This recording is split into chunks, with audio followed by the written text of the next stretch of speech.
So welcome to our series Meet the Researcher. And today I'm joined by Professor Mike Barnett.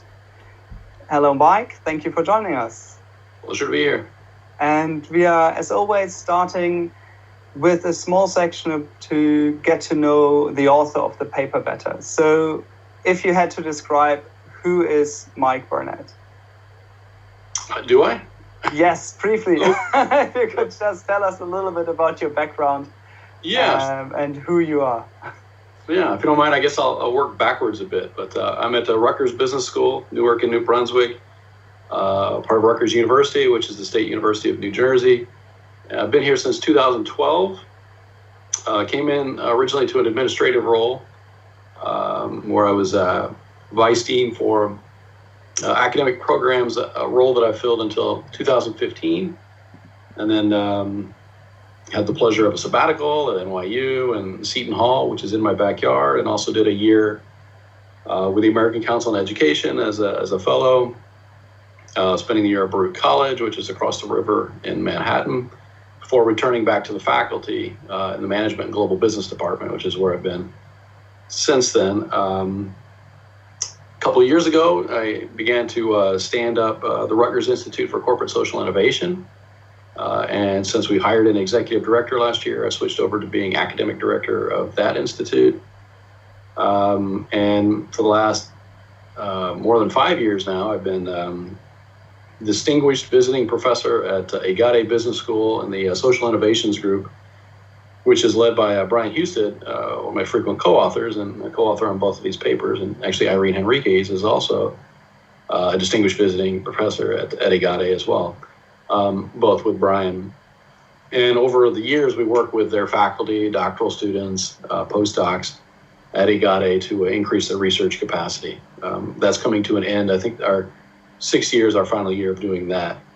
And another position I have is International Research Fellow with the Oxford University Center for Corporate Reputation, which is something that's kind of a carryover from what I did before I got to Rutgers, where I was at University of Oxford from 2009 to 2012 at the Said Business School, where my initial position also included being research director of the Center for Corporate Reputation as it was standing up, and a governing body fellow of St. Anne's College, also at Oxford.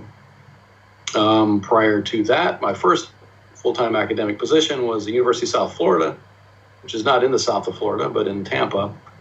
And I was there as an assistant to associate professor from 2003 to 2009 before I went to Oxford. And had a variety of, the general advice is if you're an assistant professor, don't do anything other than focus on your research, but I didn't heed that advice very well and did a variety of other things, but including being secretary of the Faculty Senate and research fellow of the Patel Center for Global Solutions. And prior to that, my PhD was at Stern School of Business, and where I got to work with a lot of neat faculty who still shape the work that I do. And before academia, I was an officer in the U.S. Air Force. All right. That takes us about 25 years or so. I can go further back if you'd like. That's quite a journey. And like when you decided to move into research, and especially the research that you are doing now, like what sparked that curiosity? Well, I came into the PhD program at Stern thinking I would study leadership. That was, my thinking based on my experience in the military, where strategy comes from and leadership is taught, and I'd been through a lot of training in leadership as well. But doing a little bit of further research into that in a formal doctoral program, I found that everything seemed to be about charismatic leadership and an ill-defined concept, and there wasn't really much that I could get a handle on to do work on. So the beautiful thing about Stern is the department that I was in had a lot of organizational behavior, had a lot of organizational theory, had a lot of strategy. People were coming from it all over the place. There were people who were technically at that time in ops management, people like Chris Tucci and Andy King and Mike Lennox and everybody was, kind of mixing together, and the plan was that you had to work with 2 faculty members every semester.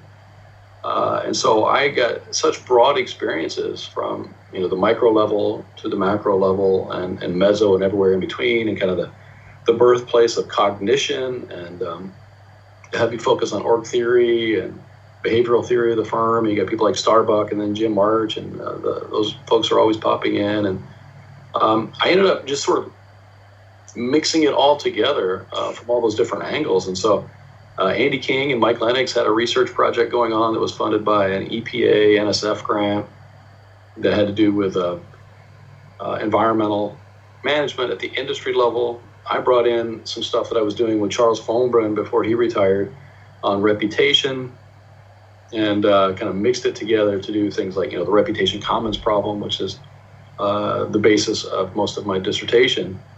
And so I became interested in this kind of as a fluke almost. I was doing things like looking at real options reasoning and other areas that I thought maybe would be my dissertation before this area took off. And some of that was even kind of accidental, just being, a function of where I was at the time and my openness to all this.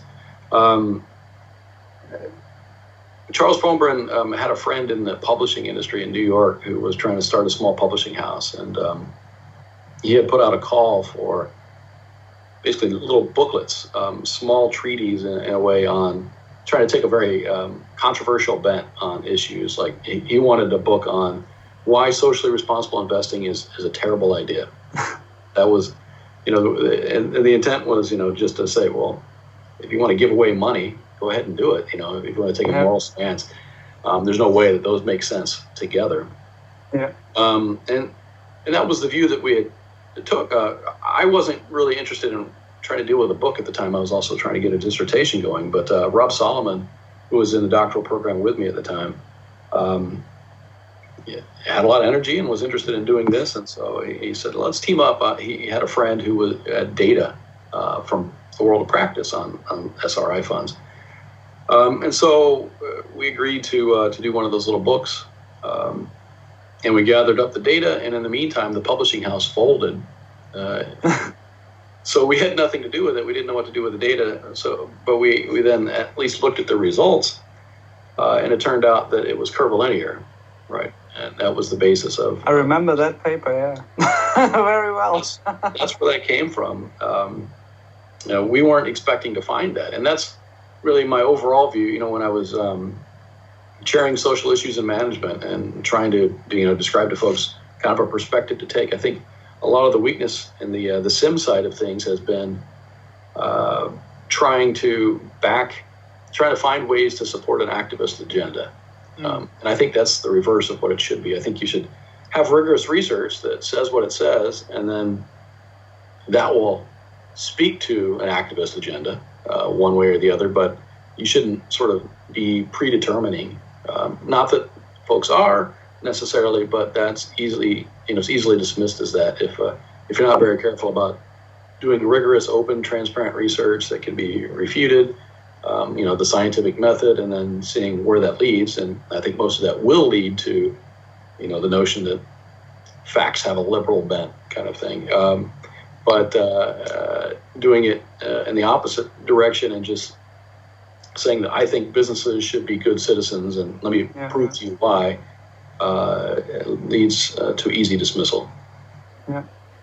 No, I think that are very, very true words, and it perfectly leads us over to your research. So today we're going to have a look at the paper Beyond Good Intentions, Designing CSR Initiatives for Greater Social Impact. Yes, I loved reading the paper. Very, very interesting points. So let's try to unpack it a little bit, remembering that our audience might not have read the whole body of literature surrounding the paper. We've been quarantined. They've had time. How many papers did you look into? 2,600, was it? Yeah, 6,700, I think is, yeah. So, let's start with the question, what is the problem that you're exploring in this paper? Well, I mean, there's no secret that there are thousands and thousands of CSR studies that have been going. Every time you read a CSR study, they always open with the same sentence of, it's unsettled science. We don't know if it pays to be good. Of course we do. I mean, I find that's curvilinear, and there are a lot of contingencies that factor in. But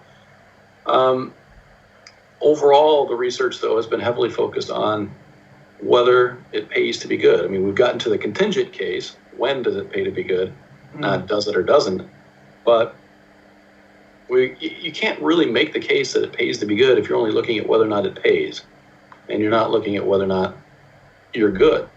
There has to be, there's this, you can't say that doing more good leads to higher returns if you're only looking at the returns and you don't know whether or not they're actually doing more good. It's a false relationship there. So we wanted to... So there's almost an assumption that what you're doing is good, which then leads you to only look at the financial part. Exactly. Yeah. So there's also just the aggregate conundrum of, look, we've been doing this for decades. I can't think of any company that says we don't care about society. It's certainly the standard. When I was first doing this, social issues or CSR wasn't really a mainstream topic. Now it's mainstream. Even the core divisions of the Academy of Management are heavily focused on social issues as well. It's not just a kind of side issue. And despite academia being behind this, saying that there's a business case, even beyond the ethical case, despite every business and even the conservative, business roundtable and groups like that saying that there is this positive relationship, we still see a lot of bad things happening. Companies have been arguing that they're taking on these social issues and environmental issues for decades. Earth Day began before I was born, and these things have been going on forever. But we still have polluted air, major social issues. Some of them have gotten better, but many are getting worse. I mean, society is literally shut down now. There's some things that are just crazy, to say nothing of climate change threatening our entire existence as well. Certainly a lot of social problems that we're seeing in the United States with equity and on and on and on. So we're basically having the contrast between the thousands of papers that are talking about the socially responsible things that companies are doing and how corporate social responsibility is a mainstream attribute of business practice.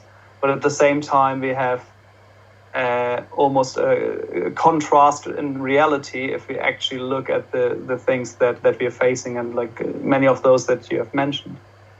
And that's basically motivation to then look into these studies and say, what is it that they're actually measuring? Is that correct? Exactly. I mean, there has to be something wrong here. If companies were doing all the good that they're claiming, and we want companies to do all of this good because they are tremendous engines of scalability and impact, they can do things that others can't, especially since they can cross borders, they reach beyond government borders. So if this was really happening, then we should see a lot better output than we're getting, but we're not getting that output. So let's look at, kind of how they're doing. So we just dug into the literature and found they just aren't dealing with it. There is no notion of measuring actual outcomes.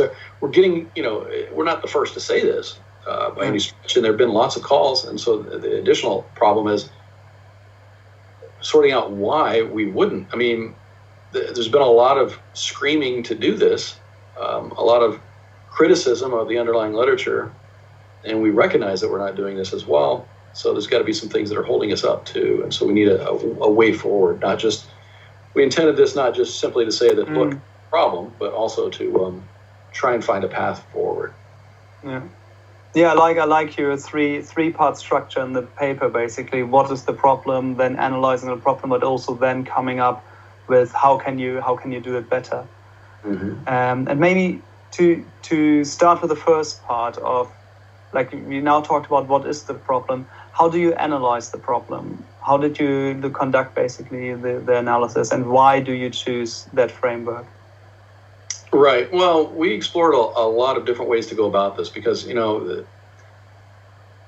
this is part of the 2020 review issue for Journal of Management. And so you think, we're going to do a review paper, but the review papers themselves are victims of their own success. I mean, there's so many of these. This is the structure of so many things now that actually the journals that have received fame and fortune on the basis of review articles are also trying to push beyond the review and make it more of a critical analysis and push you to analyze, not just simply describe what's going on, and to offer a unique take about how to reframe things and to push forward. And so in the middle of the review process, we were pushed to limit the review and increase, kind of the criticism and the path forward. And so we were glad enough to do that. But the review itself, as you can see from the colorful pictures in there, is Irene Enriquez came up with this idea of these kind of bibliographic mapping techniques that you see to give a sense of, there's no good way to get a handle on the content of 6,700 articles. The only way you got was 62, I forget how many, but to do that, you need to look at this, 6254, you need to look at this as a kind of a picture.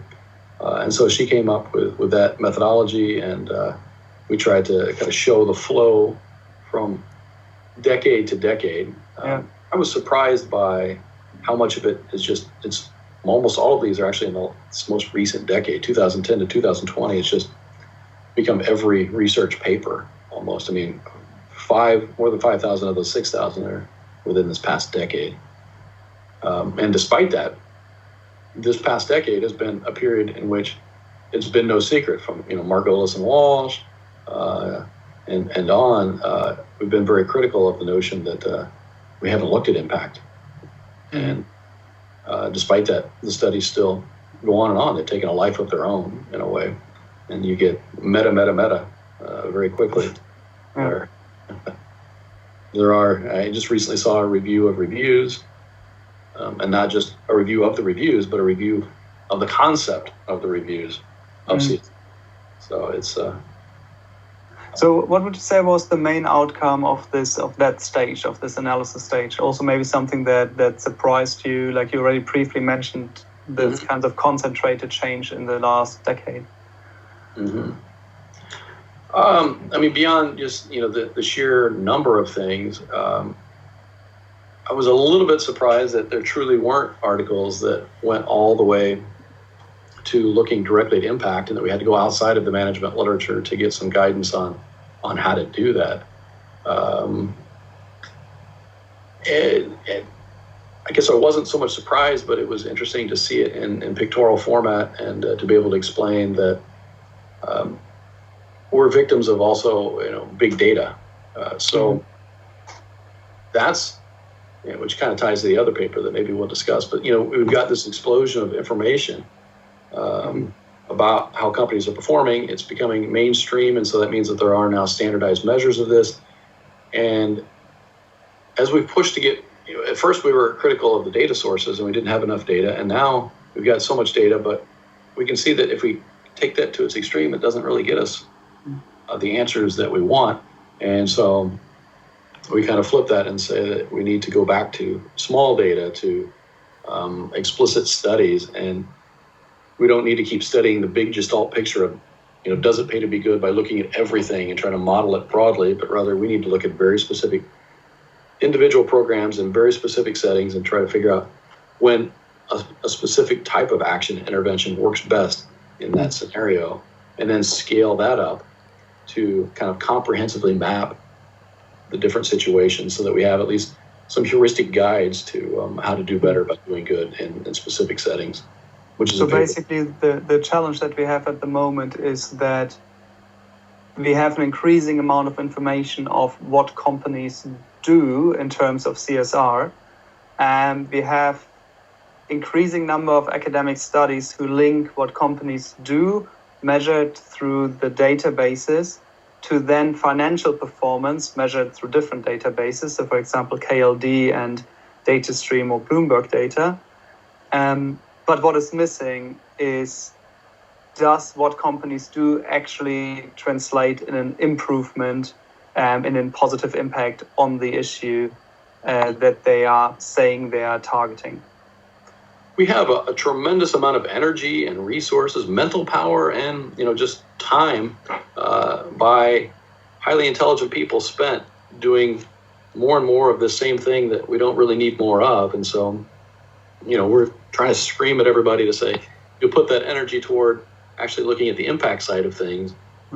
We can go a lot farther. What is this impact? Like when you say impact, why does it matter, and what is it? And why is nobody... Okay, I wait with that for the second part. Why is nobody looking at it? But maybe first, what is it? Why does it matter? Well, to foreshadow the latter, it's hard, right? It's a lot easier to just sit back in a chair and analyze a massive database, and it looks kind of cool in pictures and so forth. But now I've forgotten the first question. What was that? What was the first part? Sorry, what is impact, and why does it matter? Right. So, the only reason why we're interested in all this is because we do think that corporations have this tremendous ability to solve problems. They can coordinate resources in a way and scale them up and be efficient and effective in ways that sometimes government and NGOs can't do directly. And so they put a lot of resources toward this. We need to know whether or not they're actually having these impacts, because these social problems are getting worse.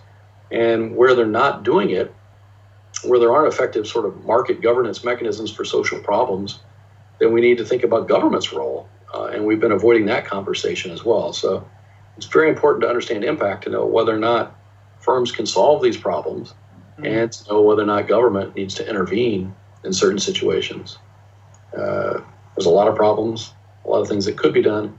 I view companies, corporations, as sort of like nuclear power, right? They can do a great thing, but they're also very dangerous if they're not well regulated, well coordinated. And so we've been giving them free rein to be involved in a lot of social issues, and sort of presuming that good things are happening. But if we could get them to actually have the impact that they're claiming, then I think the world will be a much better place. Yeah. And you do mention in the paper the accountability challenge, which I think links to exactly what you were saying now, like when you have the government versus more or less unregulated actors in the social space. Mm-hmm. Well, that's a whole other issue that,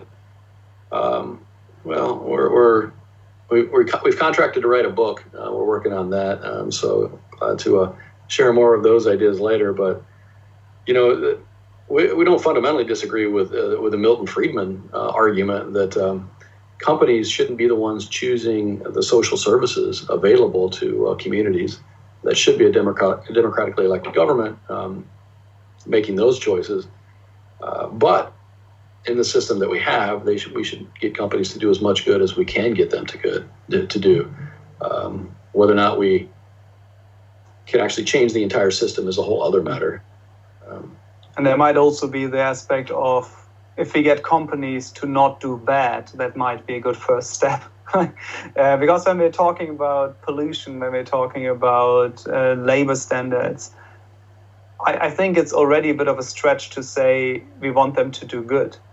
We just want them to not do bad. Right. Doing less bad is doing more good. Fair enough. The normative question, I believe that is someone else to discuss. Right. So, CSR shouldn't be about basically paying off people that you've harmed. Right. That's not a good use of it. Yeah, no, I agree. So to maybe then talk a bit about the framework that you come up with in the paper.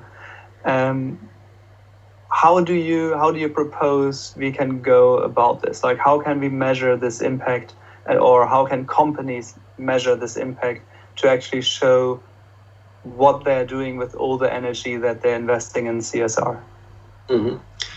Well, it's hard, and it requires additional resources, and it may get you answers that you don't really want, because you can't control all of those outcomes either. And so if companies can continue to get away with hand-waving to outcomes, that'll continue, and that's a function of stakeholders. So long as stakeholders, all of us, are happy enough to continue to do business with particular companies on the promise that they do good, then there's no incentive to do more. But I also would imagine that for companies that can clearly prove that they're doing good, they might have a leg up on those that are still unable to prove their statements as well.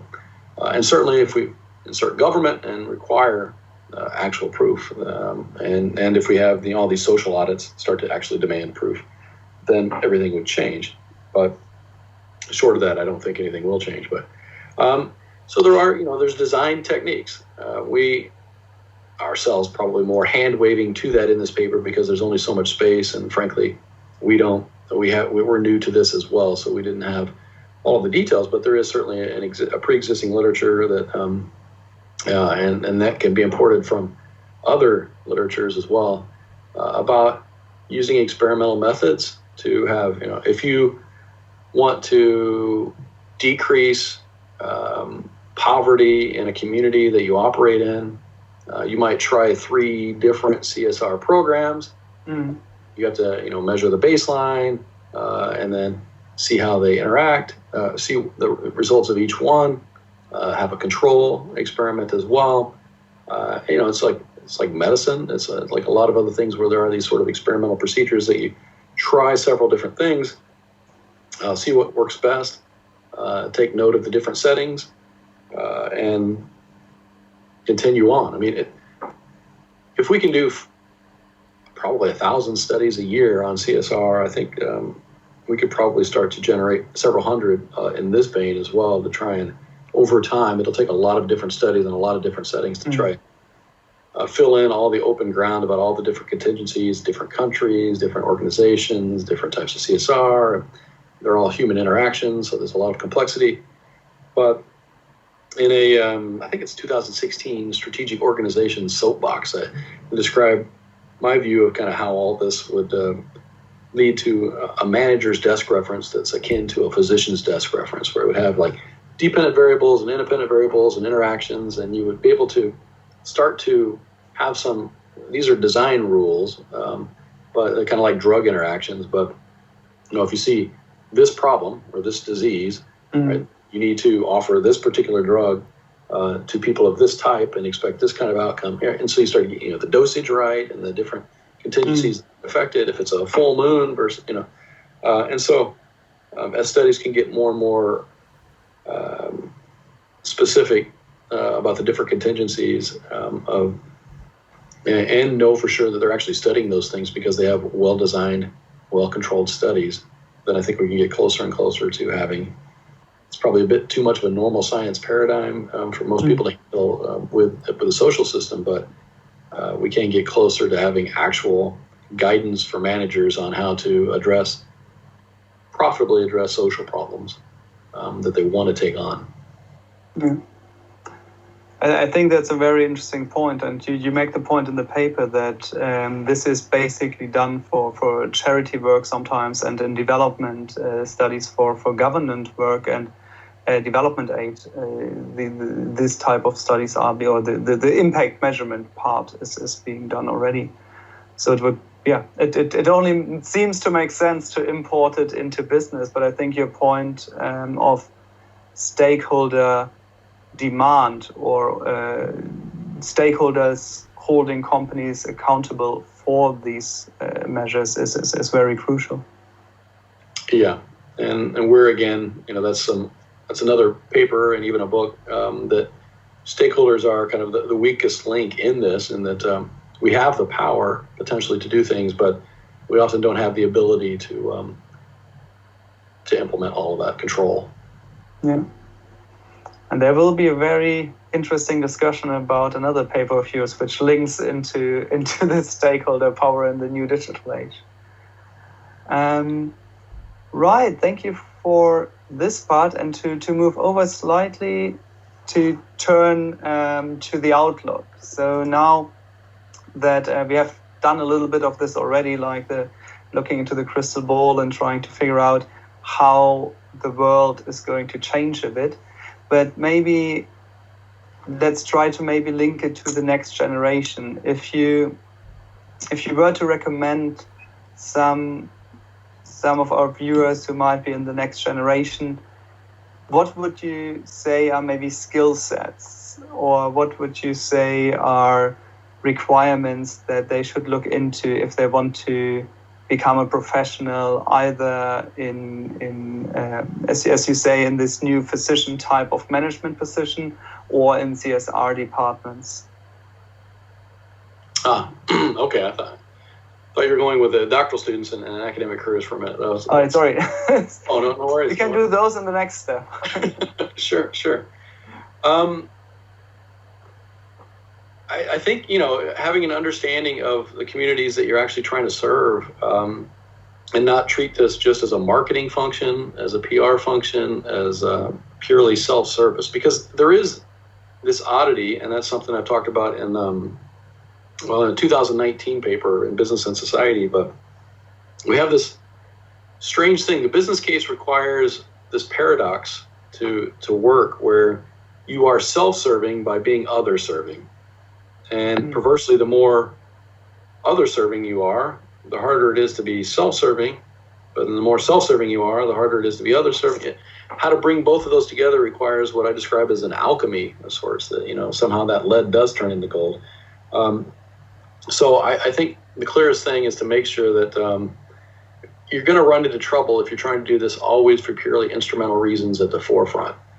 Sooner or later, that's going to collapse on itself in this conundrum. So do it for the right reasons, and select amongst the portfolio of possibilities under the constraint that it still does have to pay off over time, but make the social impact the foreground issue and seek to justify the financial rather than the reverse. Don't start with the financial from the start and then try and figure out if there is actually any social impact as the kind of the secondary concern. So foregrounding, I think, is probably the best thing I could think about in order to make this sustain over time and to not get caught in a trap, which ultimately will explode.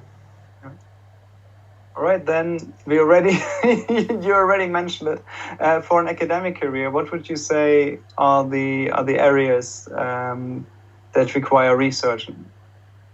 Well, we've identified, trying to get more into design and do sort of small, contingent, comparative studies of different things that might lead to different impacts that kind of scale up over time into some design rules that help managers understand how to best solve social problems through innovative practices or business models or CSR programs or whatever.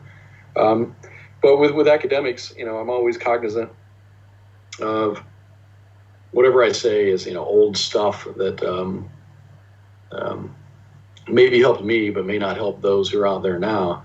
But every professional development workshop, every symposium or career guidance event that I went to, they always, they put the senior scholars up there. They always tell you, this is how we did it, right? They're going to describe to you what they think is the regression line of success in academia. Do this, do this, do this, and then you'll achieve that.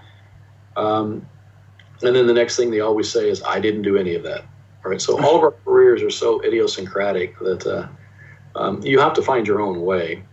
That's not to say that you shouldn't think in careerist terms, because you do have to survive, and the system is such that there are some things that will trip you up and you'll fall out of the system. But I think overall, realize that tenure under the traditional system is a hard thing to get, that it can be many years out. And if you're trying to live your entire life on the basis of just that outcome, it won't be very fun along the way. You may not achieve it. And even if you do, it's pretty boring after the fact. I mean, once you get tenure, all that you get is not fired. So it's not, then the duties only compound on top of that. So you have to fundamentally be interested in what you're doing and do the things that you're interested in, because you won't be able to sustain the mental energy to see those projects through if you're not. Yeah. I hear stories from some of the top scholars who talk about, in my first 6 years, I did what I thought I had to do to get tenure, and then I did what I wanted to do. Maybe that worked then. It's not going to work anymore. It's just harder and harder to get through the review system, and with things that you don't have the mental stamina to go many, many rounds and many rejections with. So I know it sounds kind of pithy to say, but you do have to find something that you're interested in. That's where the lost third year in doctoral studies happen. I mean, spend that time finding something that you make sure that you really do want to invest decades in following through on. You don't need to know all the steps, but you do need to at least know that that's going to keep you entertained for that long, and also to have a portfolio of things as well. This wasn't the stuff that took off for me, wasn't the stuff that I was intending to be my primary work, but then it kind of unfolded that way. But you need to have lots of things because you never know what actually will hit. All right, thank you very much. That was great. I really enjoyed. Again, I can only emphasize I really enjoyed reading the paper. I can only recommend people to have a look, and we will link it in the description. Right. Okay. Thank you very much, Mike. Well, thank you.